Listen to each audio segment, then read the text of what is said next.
ஸ்ரீமதே ராமானுஜாய நமஹா. அனைவருக்கும் இனிய காலை வணக்கம்.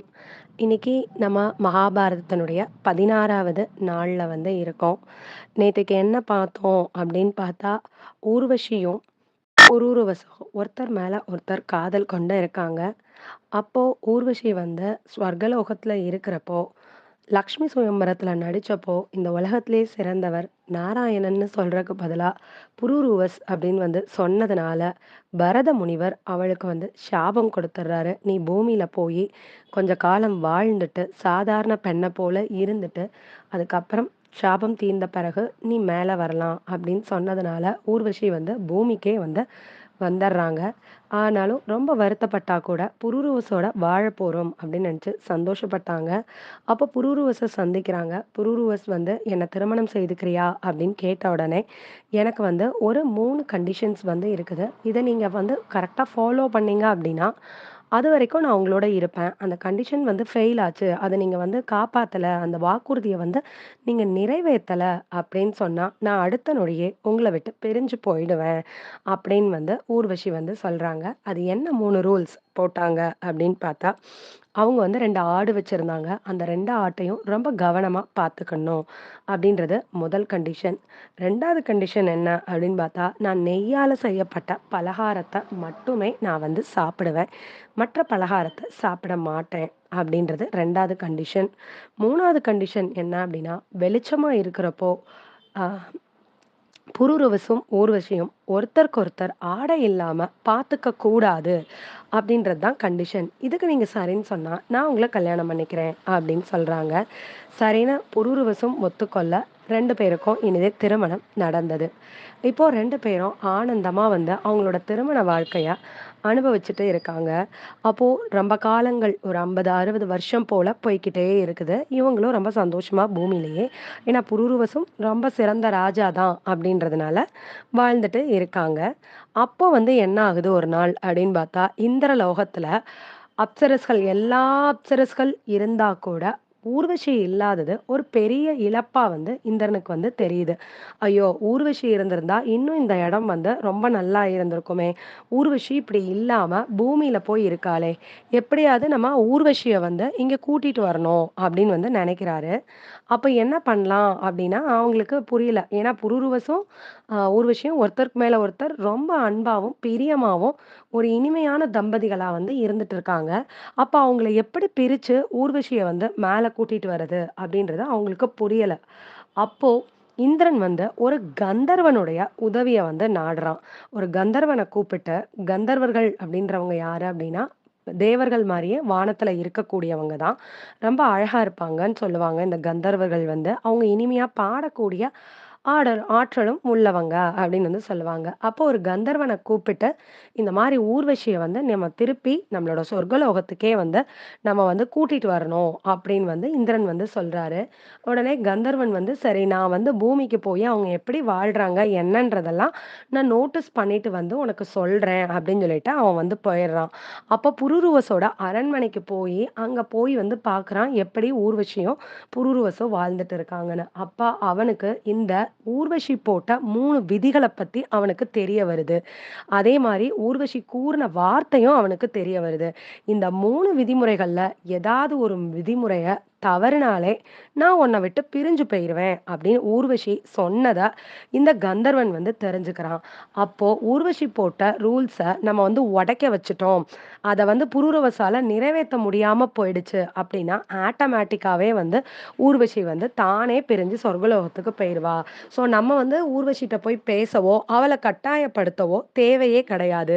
அப்ப அந்த 3 கண்டிஷன எப்படி ஃபெயில் பண்ணலாம்? புரூரவஸ எப்படி தோற்கடிக்கலாம்? அந்த கண்டிஷன்ல இருந்து அப்படின்னு சொல்லி அந்த கந்தர்வன் யோசிச்சுட்டு இருக்கான். அதுக்குரிய சரியான நேரத்தையும் அவன் பார்த்துட்டு இருக்கிறான். அப்ப பார்த்தா என்ன ஆகுது அப்படின்னா, ஒரு நாள் இரவு பொழுது, ஆ இந்த கந்தர்வன் என்ன செய்றான் அப்படின்னு பார்த்தா, இந்த ஊர்வசியோட முதல்ல ஒரு ஒரு ஆட மட்டும் திருடிக்கிட்டு ஓடுறான்.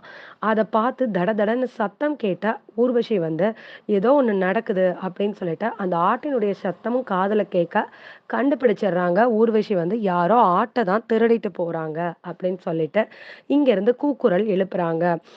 "என் மன்னவனே! அவரோட கணவன வந்து கூப்பிடுறாங்க. புரூருவஸ வந்து கூப்பிடுறாங்க. என்ன அப்டின்னா, இந்த மாரி என்னோட குழந்தை, அதாவது ஆட தான் குழந்தை அப்டின்னு சொல்றாங்க. என் குழந்தைய வந்து யாரோ திருடிட்டு போறாங்க. நீங்க ஏன்ன பார்த்துட்டு சும்மா இருக்கீங்க? நான் உங்ககிட்ட சொல்லியிருக்கேன் இல்லையா? என்னோட ஆட வந்து ரொம்ப பத்திரமா பார்த்துக்கணும்னு. நீங்க போய் என்னோட ஆட வந்து காப்பாத்துங்க அப்டின்னு வந்து சொல்றாங்க. ஆனா புரூருவஸ் வந்துட்டு ஆடை இல்லாம அந்த நேரம் படுத்திருக்கிறாரு. அப்போ அதனால வந்து ஊர்வஷினுடைய அந்த கண்டிஷன் வந்து அவருக்கு ஞாபகத்துக்கு வருது. ஐயய்யோ! நம்ம ஆடை இல்லாம இருக்கோம். இப்படியே எந்திரிச்சு போனா, அப்புறம் இவ நம்மள விட்டு போயிருவாளே அப்படின்னு சொல்லிட்டு பயந்துட்டு, அவர் வந்து எந்திரிக்கவே இல்ல அந்த படுக்கைய விட்டு. பார்த்தா இந்த கந்தர்வன் வந்து என்ன செய்றான் அப்படின்னா, மறுபடிக்கும் அந்த 2வது ஆட்டையும் திருடிட்டு ஓடுறான். அப்ப 2வது ஆடும் வந்து ஒரு சத்தம் குடுக்குறப்போ, ஊர்வசி ரொம்பவே டென்ஷன் ஆயிடுறாங்க. "நீங்கலாம் ஒரு வீரனா? ஒரு 2 ஆட கூட உங்களால பத்திரமா பார்த்துக்க முடியல." அ அப்படின்னு சொல்லி அவன வந்து பலவாறும் வந்து தூண்டி விடுற மாதிரி, அ த அவன வந்து திட்டுற மாதிரியான வார்த்தைகள வந்து ஊர்வசி வந்து பேசுறாங்க. அத கேட்ட உடனே புரூரவஸுக்கு ரொம்ப கோபம் வந்துருது. ஏன்னா, அவன வந்து ஒரு வீரன்னே இல்ல, அப்படின்ற மாதிரி வந்து ஊர்வசி வந்து பேசிர்றாங்க. அப்படின்றப்போ, அ என்ன ஆகுது அப்படின்னா, அந்த புரூரவஸ்க்கு ரொம்ப கோபம் வந்துருது. உடனே என்ன செய்றான் அப்படின்னா, அந்த அவசரத்துல அந்த அவள் திட்டிட்டா அப்படின்ற அந்த கோபத்துல வந்து என்ன பண்றாரு அப்படின்னா, தான் ஆடை இல்லாம இருக்கோன்றதையும் மறந்துட்டு, சடக்குன்னு எந்திரிச்சு வெளியில அந்த ஆட தொரத்திக்கிட்டு ஓட ஆரம்பிச்சுடுறாரு. அப்போ பாதியில ஓடத்துல தான் ஞாபகத்துக்கு வருது. "ஐய்யய்யோ! நம்ம வந்து ஆடைய உடுத்திக் கொள்ளாம வந்துட்டோமே!" அப்படின்னு வந்து யோசிக்கிறாரு. அப்ப பார்த்தா, என்ன ஆகுது அப்படின்னு பார்த்தா, சரி ஓகே இருட்டா தானே இருக்கு. அவ என்ன சொல்லியிருக்கா? வெளிச்சத்துல தானே ஒருத்தருக்கு ஒருத்தர் ஆடை இல்லாம பார்த்துக்க கூடாதுன்னு சொல்லியிருக்கிறா. ஸோ அதனால ஒண்ணும் பிரச்சனை இல்ல. நம்ம ஆட திருப்பி கொண்டு வந்து அந்த இடத்திலேயே வச்சிடலாம் அப்படின்ட்டு, அ பாதியிலேயே ஓட ஆரம்பிக்கிறாரு. அப்போ ஊர்வசி வந்து, சரி இவன் ஓடிட்டான். அப்ப ஆட்டுக்கு என்ன ஆச்சு அப்படின்னு தெரியலையே அப்படின்னு சொல்லிட்டு, அவளும் வந்து அந்த அரண்மனைய விட்டு வெளியில வந்து என்ன ஆச்சு அப்படின்றத பார்க்கறக்காக வரா. இந்த நேரம் தான் வந்து அந்த கந்தர்வன் என்ன பண்றான் அப்படின்னா, ஏன்னா ஒரே இருட்டு. அங்க என்ன நடக்குதுன்றதே தெரியல.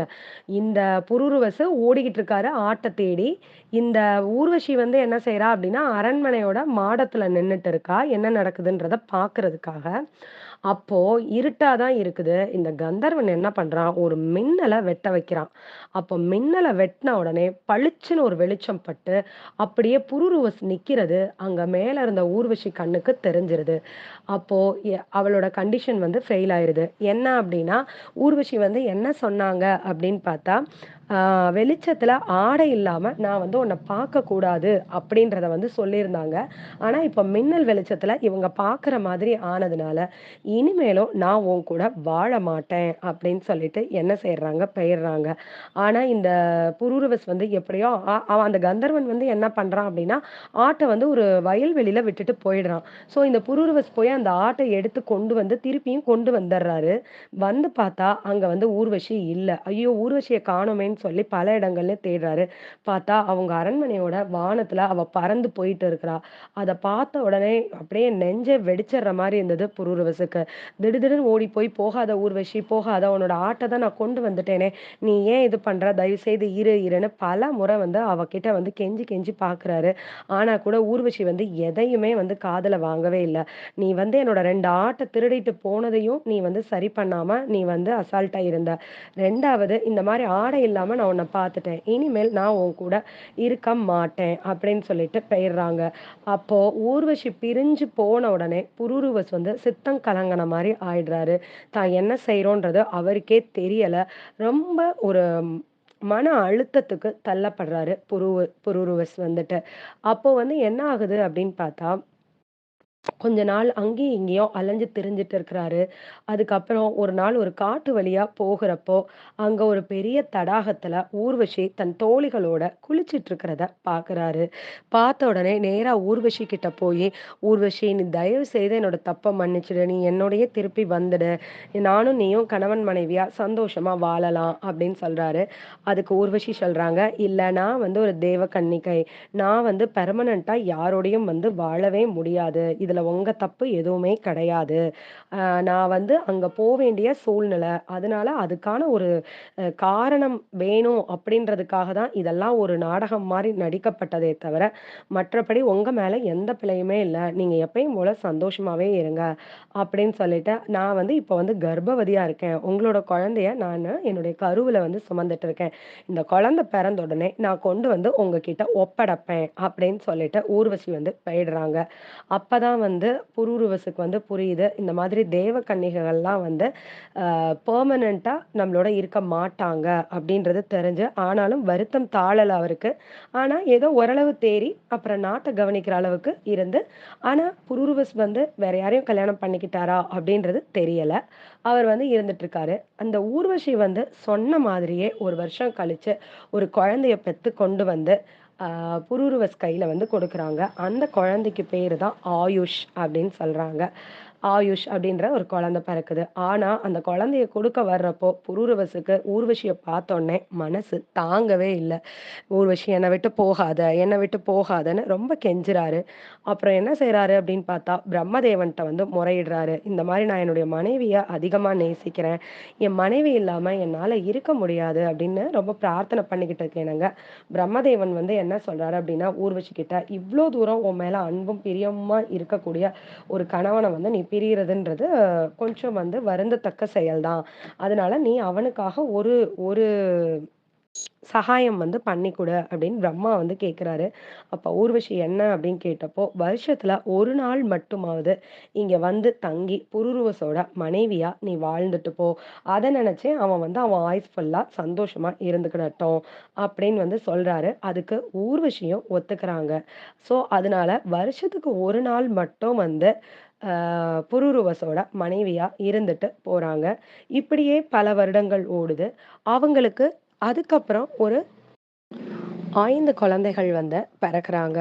ஸோ, அதனால இப்ப வந்து புரூரவஸுக்கும், ஊர்வஷிக்கும் 6 குழந்தைகள் வந்து இருக்கிறாங்க. அதுல மூத்த குழந்தை தான் வந்து யாரு அப்படின்னு பார்த்தா, ஆயுஷ் அப்படின்றவரு. அதனால புரூரவஸ் தனக்கு பிறகு தன்னோட ராஜ்யத்த வந்து ஆயுஷுக்கு வந்து கொடுத்துட்டாரு. இனி புரூரவஸ்க்கு அடுத்து ஆயுஷ் வந்து ராஜாவாயிட்டாரு. ஸோ, இப்ப நம்ம எதுவரைக்கும் பார்த்துருக்கோம் அப்படின்னு பார்த்தீங்க அப்படின்னா, பிரம்மாவ பார்த்தோம். பிரம்மா எப்படி பிறந்தாருன்றத பார்த்தோம். அவர்கிட்ட இருந்து மானச புத்திரர்களா ரிஷிகள் எப்படி பிறந்தாங்கன்றத பார்த்து, அதுல அத்ரி மகரிஷிய பார்த்தோம். அவருடைய கண்கள்ல இருந்து வந்த தவ வலிமையில சந்திரன் பிறந்தாரு. சந்திரனுக்கும் தாரைக்கும் வந்து புதன் பிறந்தாரு அப்படின்றத பார்த்தோம். புதனுக்கும் இலாவுக்கும் வந்து இலை அப்படின்ற அந்த பெண் ஆணா மாறி வந்தாங்க இல்லையா? ஸோ அந்த இலைக்கும் வந்து புரூருவஸ் வந்து பிறந்தாரு.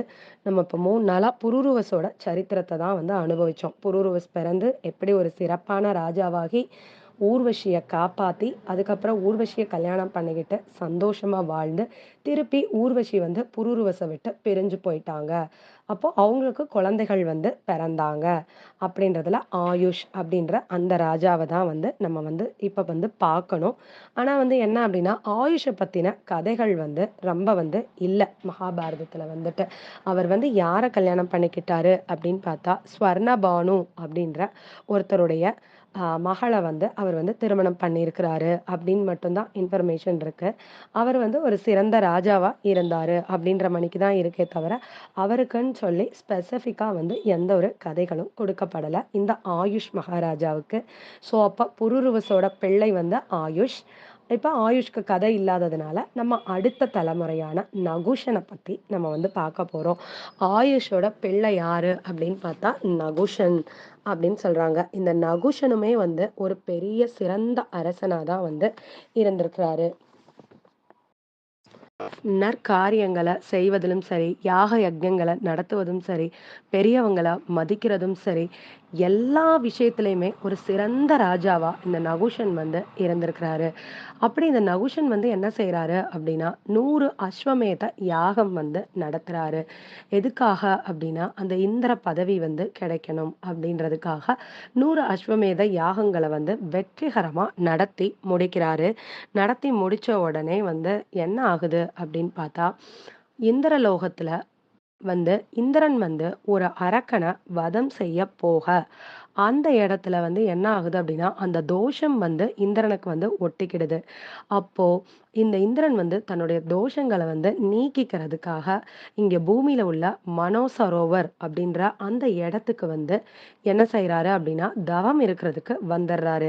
அப்போ அந்த இந்திர பதவி வந்து காலியா தான் இருக்குது. இந்திரன் ராஜா யாரும் அங்க இல்ல.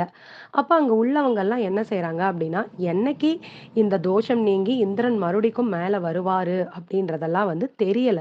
அப்போ அதுவரைக்கும் ஒரு இந்திர பதவிக்கு ஒரு ஆள் வந்து வேணும். கண்டிப்பா இந்த இடத்த வந்து லீட் பண்றதுக்கு. அப்போ வந்து யார தேர்ந்தெடுக்கலாம் அப்படின்னு பார்த்தப்போ, இந்த பூமியில இந்த மாதிரி இந்திர பதவிக்கு தகுதியான ராஜாக்கள், சிறந்த ராஜாக்கள் இருப்பாங்க. அவங்கள்ல யாரு ரொம்ப உயர்ந்தவங்களோ, அவங்கள தேர்ந்தெடுத்து அந்த இந்திரன் வர்ற வரைக்கும் அந்த பிளேஸ வந்து ஆக்கியூபை பண்ணலாம் அப்படின்னு சொல்லி முடிவெடுக்குறாங்க. அப்போ என்ன ஆகுது? அப்ப சர்ச் பண்ணி பார்க்குறாங்க. பூமியில யாரெல்லாம் 100 அஸ்வமேத யாகம் முடிச்சவங்க, யாரு சிறந்தவங்க அப்படின்னு பார்க்குறப்போ, அதுல நகுஷனோட பேரு தான் முதல்ல இருக்குது. அதனால நகுஷனையே நம்மளோட தலைவனா இந்திரன் வர்ற வரைக்கும் எடுத்துக்கலாம் அப்படின்னு நெனைக்கிறாங்க. ஸோ இந்த கதைய இதோட இன்னைக்கு நம்ம நிறுத்திக்கலாம். இனி நகுஷனோட கதை என்ன? அவரு இந்திரலோகத்துக்கு போனாரா? அங்க போய் அவர் என்னல்லாம் செஞ்சாரு? அப்படின்றத பொறுத்திருந்து கேட்போம். பகவான் திருவடிக்கே பல்லாண்டு கூறி அமைகிறேன். நன்றி.